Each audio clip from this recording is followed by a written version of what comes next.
Hi guys. So this is the third little bit that I'm recording back to back today on, I believe, May 6th. Yes, because my mother's birthday is on May 8th. And I wanted to kind of just share a little bit of just talking and then feel a little bit of a sequence where we're on all fours. We're well over a month into quarantine, and I know for me it's been challenging at times, especially the uncertainty. I'm not an individual who naturally does well with uncertainty, and I remember talking about this perhaps with somebody who's going to be watching this at some point, and I remember saying to him, I really don't do well with uncertainty, and he questioned me on what is it that I'm uncertain about. And I'm uncertain about my future, I'm uncertain about work, I'm uncertain about what tomorrow brings. And right, that's exactly the opposite of what we should be doing in yoga. In yoga, we focus on the present moment. We stay with what is, and we're here. And my fears and my uncertainty have caused me at times to lash out, right? To take it out on the person that I'm quarantined with, which is the person I live with, which is my boyfriend. And he's been patient, and I know he gets annoyed, and I don't know if he realizes how grateful I am for when he manages to find the ability to let go of some of the tension that arises. I guess that's part of being together. But I think what I want to share with you is just the importance of experiencing what we're experiencing, feeling what we're feeling, and trying not to judge ourselves. I go very quickly into the judgment and shame and guilt over what I've done, what I've said, what I feel, maybe sometimes what I'm just thinking. And a lot of it is programming that we've had from when we were kids, right? Very Freudian, but also very true. And a lot of it is stuff that we're carrying or fears that we have that we don't quite know how to let go of. And that perhaps because now we're kind of frozen in place, we don't have the outlets that we used to have. So I encourage you, come to my YouTube channel, come to some of the Zoom classes I'll be offering. If you're interested, send me an email, yogini4877@gmail.com, and I'll send you the Zoom link. Join me.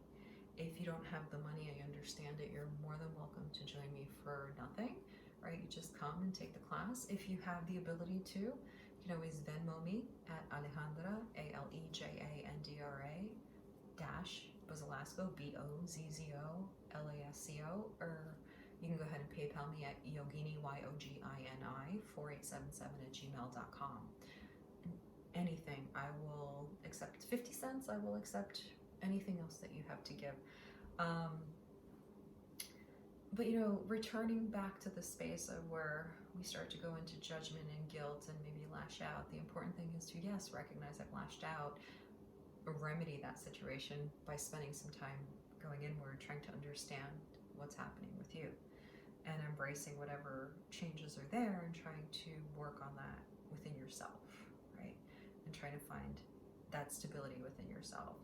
And for me, that's been the challenge over the past 7-8 weeks, and it looks like we're going into at least June 6th or 7th here in New Jersey, where we'll still be pretty much in steady lockdown. I know it's scary financially, I know it's frightening. We have to hang in there and really trust that there's something that's going to come out of this that's going to make us stronger. And I encourage you, if you'd like to respond, whether in a comment or whether with your own video comment, what is your fear? What is going on? What is something that you're battling with? What is your struggle right now? Where do you feel vulnerable and perhaps are not handling it a way that you feel is best for you? And it's okay to share that, right? I'm here, I'm not going to judge. I miss the interaction, I miss the interface. On that note, just a few minutes of just a little bit of movement. So I'm going to ask you guys to come onto all fours. It's going to be so simple. I'm even going to keep my fluffy socks on. So we're going to place the wrists directly underneath the shoulders, the knees directly underneath the hips, and we're going to tuck our toes. So I really think that everyone should cat-cow every day. So what I want you to do is look at your fingers, spread them out wide, triceps spiral in so the elbow crease is kind of face forward. You're gonna lengthen your spine. Keep your knees directly underneath your hips. Pull your belly in and the toes are tucked, and avoid rolling your knees out or in. Maybe even look back. How about we do that? We exhale, we look back. Make sure that the heel is in line with the sits bone. Then return to center. Then exhale, look over the left shoulder. Make sure the left heel is in line with the left sits bone and return to center. Now we're gonna exhale, tilt the tailbone between the thighs, hollow out the belly, round the thoracic spine, send your mid back up as you look inward. If you look into your belly, that helps you stretch. Or if you look into your chest, a little more stretch, a little more intense. Then we're gonna inhale, point the toes, lengthen the tailbone, unfurl the spine, draw the shoulders back, chest forward, cow. Good, again, tuck your toes, tilt the tailbone between the thighs, hollow out your belly, round the spine, look inward, feel a mid-back stretch. Then inhale, point the toes, lengthen the tailbone, unfurl the spine, shoulders back, chest forward, cow. And we're gonna do that one more time. We're gonna exhale, tuck toes, hollow out the belly, round the thoracic spine, looking inward. Then inhale, point your toes, lengthen your tailbone, unfurl your spine, shoulders back, chest forward, cow. Now let's return to neutral spine here. Lengthen through both sides of your waist. Connect to your breath and just breathe. Just hold the pose. Now go ahead and inhale, extend your right leg straight back, keep the ball of the foot down on the ground, square the right hip forward, and just find your breath. Press both hands into the mat. Then I want you to just walk your left hand slightly forward, come onto your fingertips, draw your left shoulder back. Just kind of find that diagonal line. I'm actually going to walk my left hand a little more toward the corner of the mat. Breathe. Press down into the right palm and left fingertips. Right hip forward, left shoulder back. Lengthen your neck. Good. Keep sending that right heel back. Another breath or two. Then we're going to bring the left wrist underneath the left shoulder and the right knee underneath the right hip. Readjust as you need to. Spread your fingers out wide. Now exhale, straighten out that left leg. Press the ball of the foot into the mat. Draw the left hip forward, the right hip back. And then walk onto your fingertips. A little bit toward the corner of the mat. Draw the right shoulder back. And work that diagonal line. Breathe. Connect to your breath. It's kind of working with that uncertainty, with the opposition in the body, right? Cat, cow, rounding inward, looking into, feeling into yourself. Cow, opening your chest up, right? And here, we reach in two directions, the extending, grounding with the uplifting. Right wrist underneath the right shoulder, left knee underneath the left hip. Now I'm going to ask you to just go ahead and point your toes. And then exhale, shift your seat back to your heels. And take a moment here. Bring your elbows down to the mat. Elbows underneath the shoulders. So child's pose is a forward fold. Right? And in forward flexion, we're going inward. It can be a space of vulnerability. It's also called supplicant's pose, where we kind of surrender and just let go. So if we think of an angry cat, or a cat arching his back, kind of not really accepting what's going on, frustrated, maybe letting us see the emotion, right? Maybe that's where we are.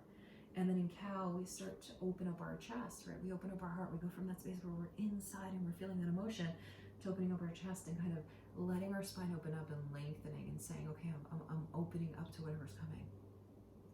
Then we return to neutral and we start to stretch, right? We extended that right leg back, the left arm forward, and started to pull ourselves in two directions, try to find comfort there. And then we did that on the other side. So kind of working with the opposition and saying, okay, I'm willing to give, I'm willing to stretch, I'm willing to explore. And now in child's pose, we're going to surrender, right? We're going to just take a moment and release ourselves down. Extend the arms forward, bringing your rib cage toward or to your thighs, forehead toward or to the mat, shoulders are back, buttocks back toward or to the heels. And breathe. Lengthen the back of the neck, draw the chin slightly towards your chest.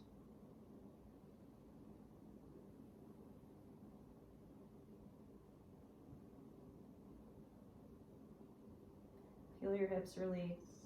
Breathe. And then if you'd like to take your arms back by your feet, palms face up. Let the shoulders hug the outer knees and really drop.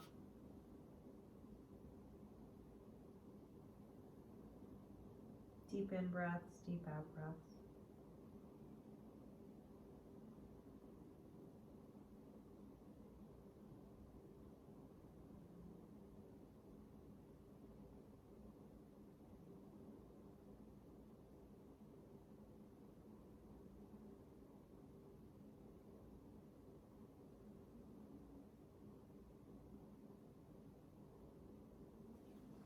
Now slowly walking the wrists underneath the shoulders. Shoulders are back, elbows are in.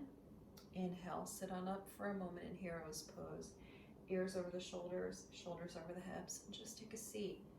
So we just kind of surrendered, and now here we are in our hero's pose, reflecting, resting, strong.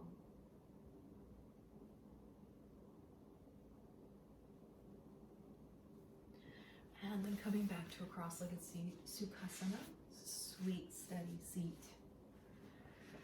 Right, the stability of the earth beneath us, our ability to elongate our spines, use our abdomen to really hold us up. Right, kind of not a stiff backbone, but that strong spine, right? So remembering things sometimes get harder before they get easier. Things sometimes fall apart for them to get back, to come to a better place or a new place. So let's take a moment, rest the hands on the lap, bow your chin towards your chest, and be grateful.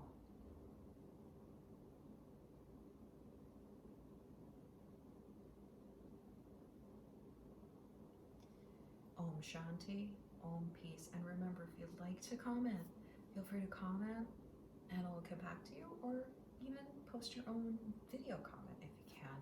And we can go in dialogue. And if you'd like to kind of explore some other poses and some spiritual connections with those poses, I am more than happy to do that. Got plenty of time. I am doing some continuing ed and stuff, and finishing up the semester for this master's in social work. It'll be my first full year after having done a PhD, going back to another master's, but it's fun. Love you guys. Thank you.